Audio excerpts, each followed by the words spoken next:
Live from KSAT 12, the 6 o'clock news starts right now. That big change we've been waiting for is now here. A big temperature drop, rain, gray skies, all making it feel much more fall-like. Boy, does it. Adam Caskey's been watching this heading our way for a while now. He joins us for a quick look at conditions and how long we can expect this to stick around. Adam. Well, most of us already down into the 50s, and we've been in the 50s for several hours. Take a look at the forecast for the rest of the evening, then we'll look at where the showers are now. We're going to remain in the 50s and even dropping down near 50 degrees overnight tonight. So remaining cool. If you're heading out this evening, grab a jacket for sure, and even your umbrella, as we do have a few more showers developing and some activity to talk about out there right now. You look at the shower activity currently, and it's not as widespread as what we had earlier today. Still our eastern counties, Lavaca County, DeWitt County, you're seeing some moderate to heavy rain, but most of that is exiting your neck of the woods. But look at some development on the backside of it near Gonzales. New showers flaring up, a few thunderstorms out there just northwest of San Marcos. So a few rumbles of thunder can be expected, but for the most part, just these really spotty, quick splash and dash, moderate to heavy showers. Right along the Bexar County line here, Fair Oaks Ranch area, from Pipe Creek to Fair Oaks Ranch, get another one moving eastward, and then you go to the east and northeast side of town, Windcrest towards Selma, right along I-35. This is going to be the nature of it the rest of this evening and through the night. These intermittent showers, a brief thunderstorm, but mainly just some moderate to heavy rain, intermittently coming and going. As for temperatures, mostly in the 50s, but look at Laredo, 81, Corpus Christi, 78. It's pretty obvious where the cold front is down to the south of us, but this cool air is going to hang around. We'll talk about for how long, when the sun returns, and how much longer. We've got some rain to talk about in just a bit. All right, we'll see you soon. Thanks, Adam. Students in San Antonio ISD will be some of the first in line to get the COVID-19 vaccine after Pfizer's low-dose vaccine was given the green light by the CDC. The district teaming up with South Texas Allergy and Asthma Medical Professionals, or STAMP, to help keep students safe. SAISD Interim Superintendent Robert Jacklich says he believes it is the right move for the district, especially heading into the holidays. Alicia Barrera with the district's efforts to reach as many students as possible as quickly as possible. The first order of the kids' vaccine for SAISD students ages 5 to 11 is in. We put an order in for 5,000. We know that it's been allotted to us already, and we're just waiting for shipment. Once shipped, Dr. Erika Gonzalez of South Texas Allergy and Asthma Medical Professionals says they could arrive overnight, but parents must register their student first. Since it's the initial rollout, they will be registering through the school system, so through the different schools, so that we can have an idea of who's coming in. Details on what documents students must bring aren't known at this time, but the process should be quick and organized compared to last year's vaccine rollout for adults. Some minimal side effects could include soreness at the injection site, fatigue, muscle aches, and a low-grade fever, which Dr. Gonzalez says can be treated with Tylenol and Motrin. It's going to guarantee that we have safer holidays, and the studies have shown that this vaccine is safe and it's effective, and so people should, take advantage of it and know that it's much better than having COVID itself. Orders for additional vaccines will be placed weekly as needed. SAISD will be updating parents on the time and locations for those clinics that are expected to start as early as next week. Those locations are expected to be central to reach as many students as possible. Reporting Alicia Barrera, KSAT 12 News. Metro Health has been preparing for the rollout of the children's COVID vaccine for weeks. Starting next week, November 10th, kids as young as 5 will be able to get vaccinated at Metro Health's mass vaccination site at the Alamo Dome. The drive-through event, a convenient option certainly, but Dr. Anita Curian joined our digital show KSAT News Now this morning and said it's always a good idea to talk with your child's pediatrician. So this is not just in Bexar County, but nationwide. Pediatricians' offices will be the essential site for distribution of this vaccine for young children. And this is primarily because this gives parents or caretakers or guardians an opportunity to ask questions of their child's pediatrician, right? And it also gives the pediatricians to help the children catch up with some of the vaccines that they might have missed because of the pandemic. Dr. Curian also answered questions about the safety of the vaccine and what to consider when getting it along with the flu shot. You can watch her full interview on ksat.com/newsnow. A trial delay and a bond reduction, topics yet again in a hearing for Andre McDonald, who's accused in the murder of his wife, Andreen McDonald. State prosecutors not only sifting through new evidence presented at the last hearing 2 weeks ago, today they brought forth more evidence they say they need before a trial can begin. McDonald's defense attorney telling our Japhanie Gray he is not happy about the way things are going.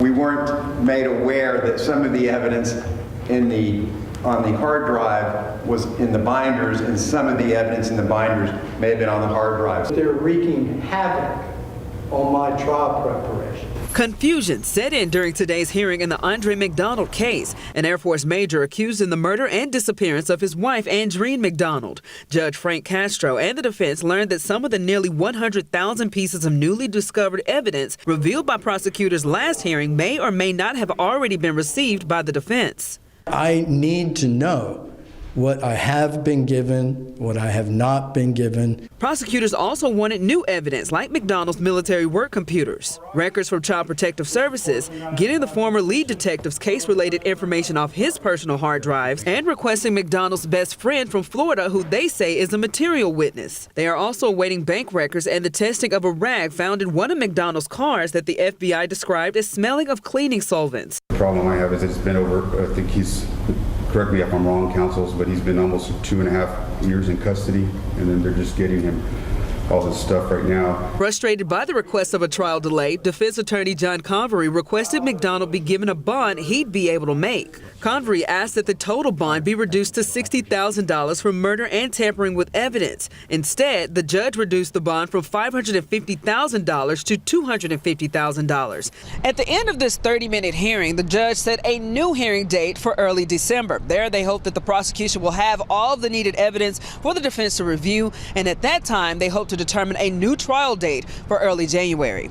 Japhanie Gray, KSAT 12 News. San Antonio police arresting a suspect wanted in connection with a murder that happened in a West Side parking lot 2 months ago. 20-year-old Armando Mireles has been charged for the deadly shooting that happened back on September 18th. According to San Antonio police, surveillance footage and witnesses led them to Mireles. This all started when a woman ran into Tiffany Molina and her child's father at a gas station near U.S. Highway 90 West and West Military Drive. An argument ensued that continued over into a parking lot at a Motel 6, investigators say. The unidentified woman called Mireles to come pick her up. That's when Mireles allegedly drove up and opened fire on Molina and friends, hitting her in the chest. She died there at the scene. The San Antonio police need your help in finding the person who murdered 64-year-old Clarence Lewis on the city's east side. Officers say back on April 28th, about 4 a.m., Lewis walking along Sterling Drive, that's near Martin Luther King Drive. They say an SUV on your screen pulled up beside him. Someone inside shot him several times, then drove away.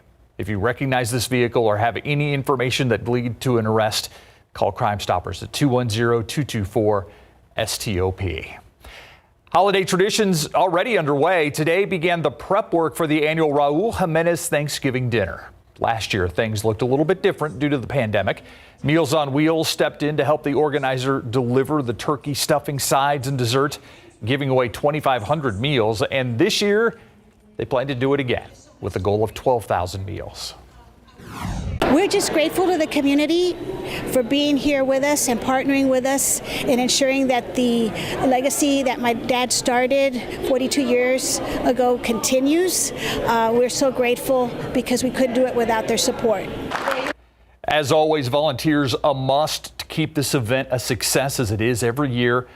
And every year, they need more than 4,000 people, 4,000 volunteers. So if you want to sign up or learn more about it, head to KSAT.com. New at 6, waiting for an organ transplant can take years, which is why a living donor is considered the quickest way to find, in this case, someone willing to donate a kidney. Quicker still are direct appeals by family and friends in a program at the University Health Transplant Institute. Jesse DeGollado tells us about a young couple who have taken what they learned to heart by sharing their story. We just were given the gift of life with our son. Now Christina Penzick is asking others to do the same for her husband Eric, since she can't, having undergone a difficult childbirth. Please give the gift of life. please. The 34-year-old oncology researcher found out 3 months ago after his son was born he was suffering end-stage renal failure and in desperate need of a kidney transplant. My husband needs it. Our family needs it. And we want to show our son the life that we've built. Emotional though it can be, doing an interview is just one way the Penzics are making a direct public appeal. Using social media, they say, has been helpful in their still ongoing search for a living donor. She says her initial post got 300 responses. Although it didn't work out, she says 3 were willing to donate a kidney. Knowing that asking for help is difficult, the Champions for Life program at the University Health Transplant Institute shows they're not alone. They're learning successful ways to do outreach and public relations to share their loved one's story. Since the program launched in July, a spokesperson says 20 living donors made that many transplants possible. Eric Penzic says his hope is that someone will do the same for him. Please donate a kidney for me, just so I can be there for my son. The son who he says has been their motivation and inspiration. Jesse Degollado, KSAT 12 News. Let's hope they find that kidney donor. We hope the story helps. Yeah, live look outside. A lot of gray out there on this Wednesday. You'll have to get used to the color gray. It's going to stick around through tomorrow, and some of those clouds will be dropping more showers. Already some activity on the radar that we're going to take a close look at in a bit. First, so far at the airport today, just under 0.2 of an inch, 0.18 so far. I say so far, of course, because we still have some areas of rain. But elsewhere, northern Barrett County, far north side, Stone Oak to Bulverde, even into Bernie, Fair Oaks Ranch, Canyon Lake, about 1 inch estimated. And on the south side, south of Highway 90, Elmendorf toward Losoya and Castroville, about 1 inch estimated. Talk about the rainfall through the night and what temperatures are going to do the next couple of days. See you in a bit.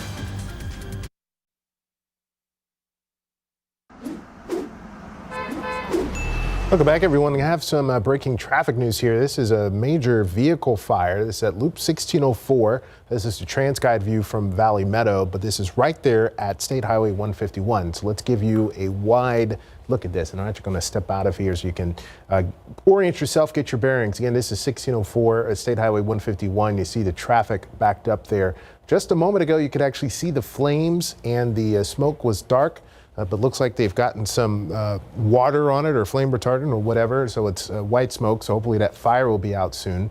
But we are seeing sort of that impact on the traffic, so let's just show you that real quick. This is near 151 and 1604, 8 minutes there on 151, and also some delays on 1604. But it looks, the good news here is they've gotten some flames on it, but as we were watching it, everyone here in the studio, Adam, Myra, and myself, and Steve were watching this, and it was really bad just a moment ago. But again, if you're on the west side, this is something to watch out for. One of the areas we are seeing the delays. Good news is that crash we're telling you about during the news at 5 on the north side on Loop 410, that has cleared. So this is really the major incident right now. And you can see that traffic still crawling there, but hopefully who was in the vehicle is okay. And also hopefully that this will get cleared up very soon. We'll try to get some more information on that. But again, 1604 at Say Highway 151 right there on the west side. Some major delays as a result of this vehicle fire here, guys. Yeah, when we first saw it, Samuel, that smoke was so bad you couldn't even see the cars coming from the opposite direction. Mm-hmm. Yeah, at least it's improving a little bit there. Yeah. Let's take a look outside with Sky 12. Meantime, flying high above the city here, shot of the Tower of the Americas, downtown, and those clouds. They've moved in, things are gray. This is the big change we've been talking about all week. Yeah, fall is here. For at least a couple days. I was going to say, come on, this is South Texas fall. So it's for a few days, right? It's going to be here. And yes, we're going to really notice it, especially through the day tomorrow and then rebounding into the upcoming weekend. So more scattered rain tonight. I know in that live picture from Sky 12, it didn't show any rain, but just all around downtown, we've got some scattered showers and storms. Jacket weather tonight through all day tomorrow. Then the sun returns on Friday. Now, this has been good for the aquifer. Take a look at the aquifer zones. Of course, we'd love to have the rain in that middle purplish purple pinkish zone right there in northern Bexar County, and even that reddish zone, the contributing zone. And you look at the rainfall estimates and boom, this has been nice. This has been good, right in the recharge and contributing zone. So already today, the aquifer is up nearly half a foot, and we expect it to continue to respond to the recent rainfall and even the ongoing rain in some locations. Still the heaviest action now far east of town, exiting Hallettsville, exiting Cuero. It's out of DeWitt County, moving through Victoria toward Edna, and points eastward toward Houston as well. But behind it, more development. So Hallettsville, Gonzales, even Shiner area, you've got more showers lined up that'll be pushing eastward right along Highway 90. And these stretch all the way up in and around the I-35 corridor north of town as well. Just this scattered activity. It's going to be hit or miss, intermittent in nature. Atascosa County has seen some action, and from Elmendorf to Floresville, a quick hit of rain that's going to move in and move out. But what really stands out to me here is that we continue to see this development and these downpours pop up like over shirts, even a lightning strike. That line indicates lightning. So for the morning commute or the evening commute now, there will be some trouble spots out there. I think in terms of heavy rainfall in some pockets of our area, even lingering into the morning commute, some areas of showers left over because we'll keep seeing this development as these showers move west to east and even southwest of town. You get toward Crystal City, Carrizo Springs. Between Crystal City and Uvalde is where we have a decent amount of showers. And we've had some good amount of rain, even west of San Antonio, throughout the day today. Here's our FutureCast, and it also indicates further development tonight. So scattered pockets of rain, moderate, at times heavy in nature, coming and going. It'll be intermittent, not continuous for anybody, but intermittent, just keeping things damp out there. And then through the morning commute, we'll start to see the activity taper off. Thereafter, these low clouds hang overhead and they linger all day tomorrow. So remaining gray and cloudy and of course cool as well. So let's talk about the other conditions we're noticing. Temperature, 56 degrees right now at the airport. Earlier today, we were near 70. It was warmer in the morning than it is now, and typically this would be about the warmest time of day. Northeasterly breeze at 12, gusting to 18. We've got that north wind, got rid of the humidity, pushed in the cooler air, and it's a bit breezy, a bit gusty. We'll have some wind gusts up to about 15, 20 miles per hour tonight, all the way through tomorrow. So you'll notice the breeze at times, but not as bad as the past cold fronts that we've had recently here in town. Look at Canyon Lake at 53, Bulverde 52 along with Comfort. 55 Converse, Rio Medina 56. You get farther south though, Corpus Christi 78 and Laredo at 81. Cold fronts right on their doorstep. Soon they'll be seeing temperatures drop from Laredo to Corpus Christi, but even Brownsville hanging on to 80. The rest of the state mostly in the 40s and 50s for our temperatures right now. And you see those temperatures, Abilene to Dallas, that's where the wind is coming from. And it's cooler in the 40s, so it's just going to reinforce our cool air tonight through tomorrow. In turn, those scattered periodic showers through the evening and night tonight. Temperatures gradually falling down to near 50 degrees for a low temperature. So that's where we'll be tomorrow morning. Upper 40s, right near 50. Still some lingering showers for the morning commute. Then just cloudy the rest of the day tomorrow, but only making it into the mid 50s for a high temperature. So well below average for this time of year. By Friday, we're back into the 60s with some sunshine in this weekend. Oh, look at that. Low humidity, low to mid 70s and sunny. By the way, the average high now is 76. Okay, thank you, Adam. All right, they are coming off their worst game of the year so far. So can they turn it around tonight? Larry Ramirez joins us. You know, they definitely want to turn it around tonight because that loss at the Pacers certainly left a bad taste in the young Spurs' mouth. And the last time they faced the Mavs, well, they had a big lead and they lost it. So what did they learn from that game? Plus, SAFC is ready to host a playoff contest coming up.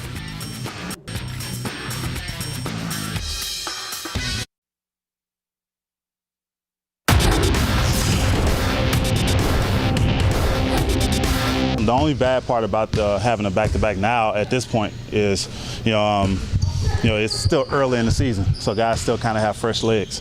But we still try to harp on the fact that it's a back-to-back, that team played last night, and that we can get it. We get off to the races, then we can try to put them out early. Thaddeus Young on the Spurs hope the Mavericks are a little bit tired tonight after playing last night in big board sports.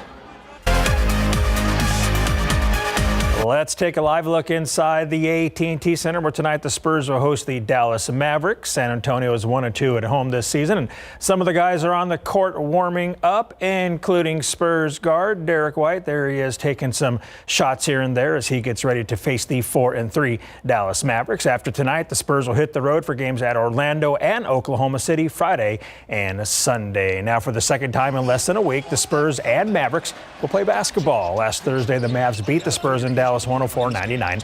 In that contest, the Spurs led by as many as 20 points in the first quarter, 23-3, and then 25-5, only to watch the Mavericks come back to win. Dallas went up by as many as 10 points in the fourth quarter with 3.5 minutes to go. Spurs guard Trae Young was asked this morning what he can take away from that loss. I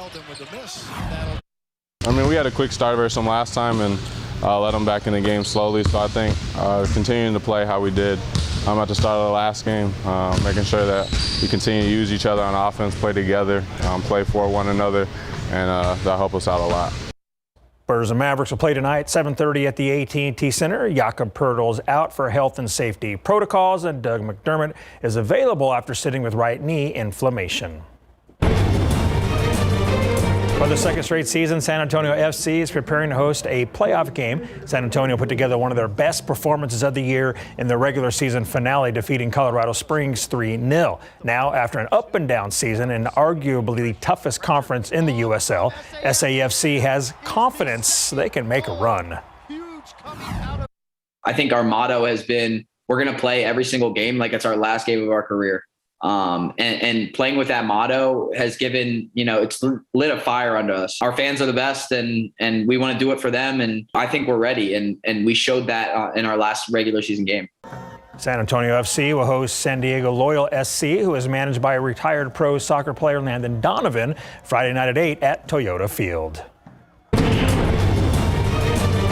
Conference USA Women's Soccer, top-seeded Old Dominion scored a golden goal in the 93rd minute today to beat UTSA 1-0 in the semifinals. Now, the playoffs are well underway in high school volleyball, and the Madison Mavericks pulled off a remarkable rally to defeat Smithson Valley last night 3-2 and advance to the area round. With the Mavs down by 7 in the fourth, their defense came alive with several huge blocks. Senior Dallas Star Johnson led the way with the team-high 11 kills, 25 digs, and 4.5 block shots. First couple of sets, we were kind of off because we were used to other people's hitting, like Brandeis and Reagan. They usually hit a little bit different, so we were used to that kind of hitting, and our block was a little bit early, a little bit late sometimes. So after a while, we started to pick it up, and our block started to just perfectly come together and just held it in for us all. What a nice win for the Mavericks. Madison will take on Round Rock Westwood in the second round Friday night at 7 at Dripping Springs High School. Look at that. I love watching that celebration. They're excited there. Are you not doing No Shave November this year? No, I'm not doing No Shave November. I mean, not that you couldn't start tomorrow and catch up with me, but I just was. I think I could. Yeah, I just was curious. But I will be sure to donate money, that's for sure. Thank you, my friend. All right, talk to you later. Our KSAT Q&A up next. Last night we had an election not only locally but in many places across the nation. The professor of political science, the chair of the political science and geography department at UTSA, John Taylor, joins us now. We always love to lean on your insights, Professor Taylor, when it comes to what happened last night. The special election in Bexar County that was won by a Republican. Republicans are touting it's a precursor. Democrats are basically saying not so fast. Your take on what happened with the John Lujan victory last night? Well, it helps to have money, helps to be able to pour in a lot of money. You saw a race where Lujan and the Republicans dumped in about $500,000. The Democrats dumped in almost $400,000.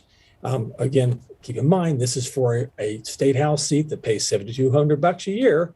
But it tells you that both parties were interested in this because it was an off-year election. It was a special election, and they're trying to make a point. Republicans have been trying to do Latino outreach since 2020, especially with Trump in the Valley. And the result is that you've seen Republican outreach centers open in both McAllen and in San Antonio. So this could be viewed as a little bit of a culmination of that. That said, I would caution anybody to somehow think that this is a precursor to a Democratic disaster in 2022 or a Republican landslide in 2022. They need to slow their roll on it. Slow their roll. Okay. So let's zoom out a little bit here, because District 118, that was probably the most significant elected office race from yesterday in our area. But when you look at across the country, nationwide, a lot of talk about Virginia, and there may be some people wondering why. So explain that race and the significance of it. Well, part of it is, let's be honest here. You have a president who has low approval numbers. It doesn't help. And the result is, as a result of this, you had a Republican who energized a state where only 2 years ago, Joe Biden won comfortably.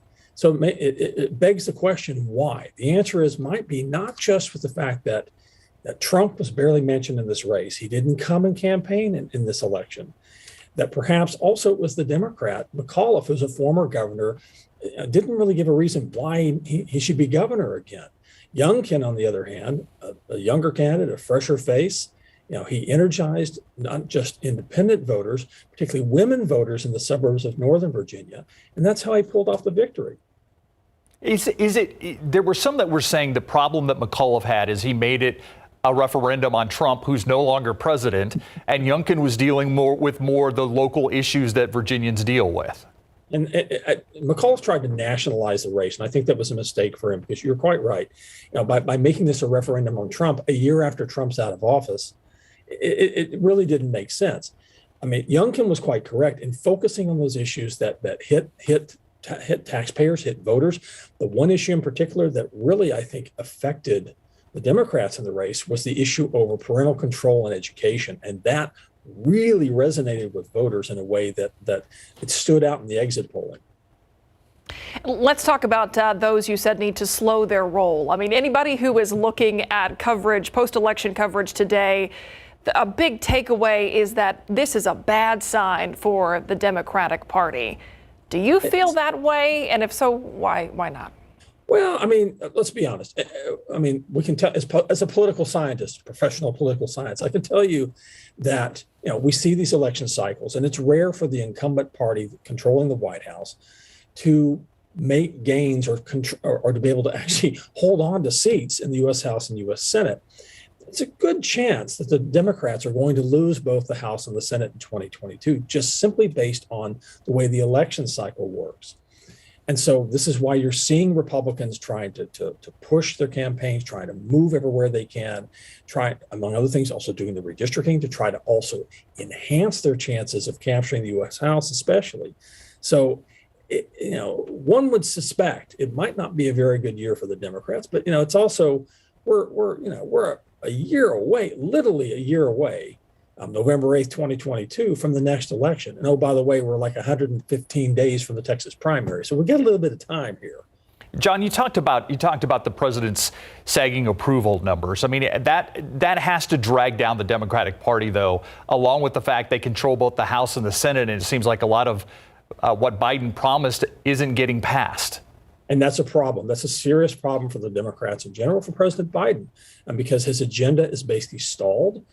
Particularly in the U.S. Senate, even portions in the U.S. House. And so you've got a situation where it looks like the Democrats aren't doing much. They're not being effective with what is a small majority, but nonetheless a majority. And by doing this, it makes them look like they're not necessarily ineffective, but inactive in attempting to push their agenda forward. That is a bad sign going to 2022. You talk about the nature of the political cycle in general. I'm curious if you think that there is anything really unique about what we saw play out last night and the tone today, really. I mean, in terms of having a Democrat elected president and then seeing some of the Republican shift. Is that unique in an election like this, especially? No, not at all, honestly. I mean, we back up 4 years ago to 2017 after Trump has become president. You saw the same thing, only reverse it, with Democrats making gains here and there as Republicans are losing seats or losing governorships. And in fact, even locally with the House District 118 race, this one might be referred to as a one-off, as in it was a special election. You didn't have high turnout. It was between 13 and 15% roughly. You're going to see much higher turnout in what is likely going to be a very, very competitive, very spirited governor's race next year. And so, to me, all bets are off when it comes to HD 118. Yes, it's less Democratic, going into 2022, but nonetheless is a slightly marginal Democratic district. We may see that play out across Texas and across the country. Professor John Taylor, the chair of the Political Science and Geography Department at UTSA. Always appreciate your time, your insight, and telling us to slow our roll. My pleasure. All right, we'll see you next time. We'll be right back. Welcome back, everyone. Still watching this situation at Loop 1604 at State Highway 151. We had a vehicle fire there, if you're with us in the first half hour of the 6 o'clock news. But there you see that fire is out, but still a number of emergency crews on the scene. In fact, you see another truck coming up there. So still affecting traffic, even though the fire is out. So let's take a look at, again, on a map where this is. Again, this is Loop 1604. This is State Highway 151. About a 1 mile back up there. You're down to 7 miles per hour between Wiseman and State Highway 151. Things do get a little bit better. Also seeing some delays, possibly, most likely unrelated there on 151 just past Westover Hills Boulevard. So watch out for that this evening. Across the rest of the area, things are looking mostly okay despite some of the rain we had a little bit earlier. Have a crash reported there near 1604 and 281 as well. Reminder about some lane closures, construction here overnight, including between Northwest Military and Lock Hill Selma as they continue to expand that major road project in that area. Also, one more to tell you about. This is on 35 between 1103 and 2252. This actually went a little past 5 a.m. this morning, so watch out for that if your commute takes you in this area just near the Comal-Guadalupe County line overnight and into the morning. So just watch out for that. Some more lane closures, weather permitting, of course. But again, this is still the big story of the hour. Hopefully this gets cleared out soon, but you can see traffic still crawling there in Loop 1604 on the west side, guys.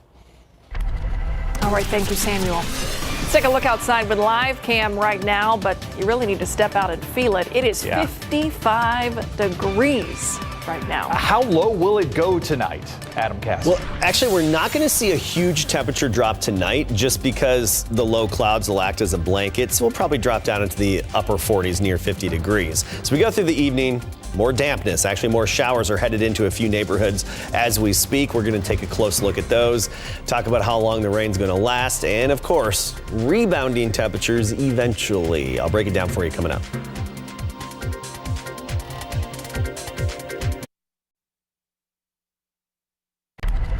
I'm Stefania Jimenez in Southwest San Antonio, where there is outrage after a business hangs a sign that makes light of how Jews were killed during the Holocaust. Neighbors are upset about it. You're also going to hear from leaders and how this is the latest in a series of anti-Semitic incidents in San Antonio.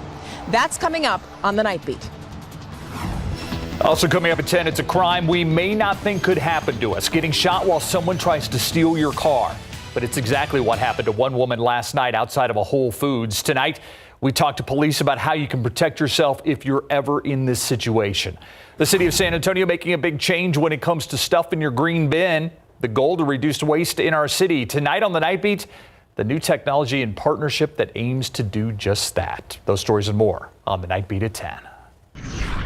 All right, that big change we've been talking about all week is here. Big drop in temperatures, but that's also going to change. So how long is all of this sticking around, Adam? Well, sticking around through tomorrow, then you'll notice a bit of a rebound as we get into Friday. So let's just take a look at our high temperature forecast here.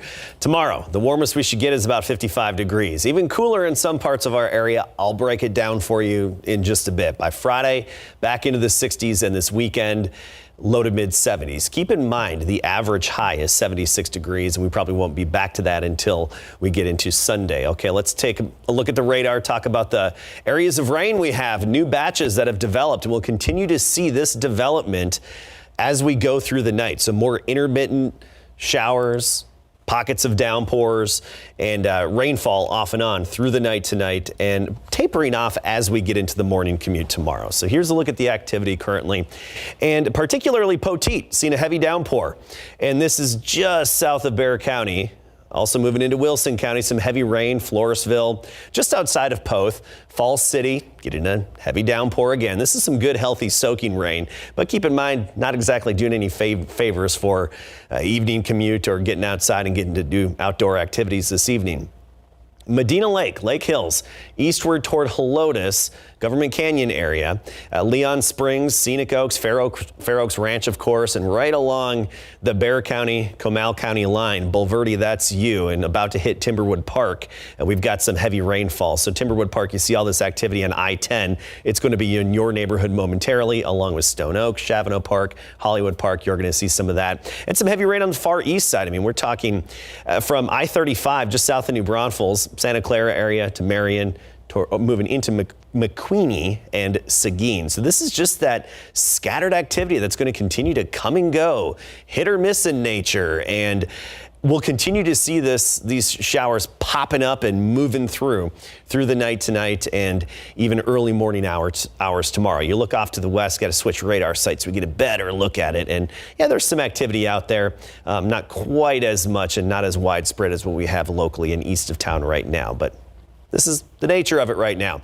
So we're behind the cold front. We've got some upper level energy sliding across us. That's going to keep developing these intermittent hit or miss showers and even brief downpours through the night tonight. So if you like to fall asleep to the sound of rain, cross your fingers that at your bedtime you'll get hit by one of these showers, and that'll help you out. There could be a few cracks of thunder, but not a lot of that anticipated. Notice by 6-7 a.m. still a little bit of activity expected by our FUTURECAST, and I think we'll have some damp roadways in the morning. But then the rest of the day tomorrow during most of the daylight hours, just low clouds and a gray day. So these low gray clouds that are in place, they're not going anywhere. We're not going to clear out quickly behind this front. It's going to take some time. 55 right now, wind gusts of 22 miles per hour. So we're feeling that breeze. You look across the state, 40s off to the north, still 80 degrees in Brownsville, Laredo 81. You go to South Padre Island, you're thinking, what cold front? It's a nice day at the beach. Oh, just wait. Right on the doorstep. That's pushing southward. Kerrville now at 51. By tomorrow morning, most of us right near 50 degrees. I mean, give or take. Canyon Lake 48, 50 Pleasanton and Carrizo Springs, 46 in Kerrville. By tomorrow afternoon, we don't see much of a jump. 53 the high in Kerrville, 54 Canyon Lake. Maybe making it to 62 in Pleasanton if we're lucky. Hondo 57, 54 in Stone Oak, Lavernia 56.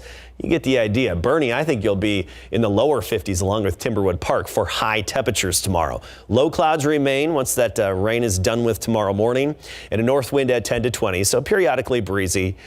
By the weekend, we're back into the 70s with some sunshine. And by the way, we could be looking at another cold front around this time next week or just a little bit later. Ooh, okay. Thanks, Adam. In case you missed it, up next.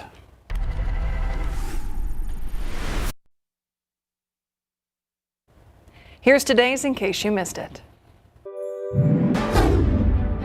Good morning, everybody. It is Wednesday, November 3rd. The video shows the victim. It's 33-year-old Sergio Enrique Cortez.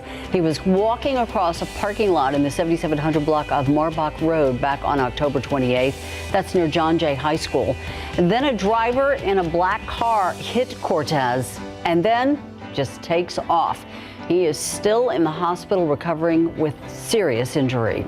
San Antonio firefighters believe a lightning strike set off a fire in the 400 block of Bobcat Hollow. It happened about 1. Firefighters tell us the flames spread from the roof to the attic.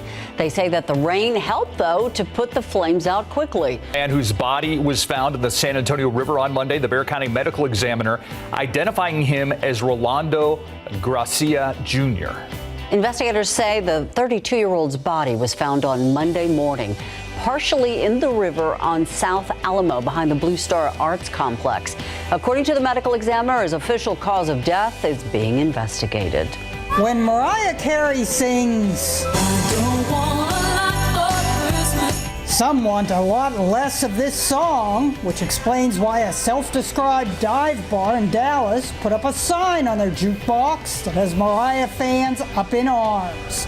Mariah Carey's All I Want for Christmas Is You will be skipped if played before December 1st. After December 1st, the song is only allowed one time a night.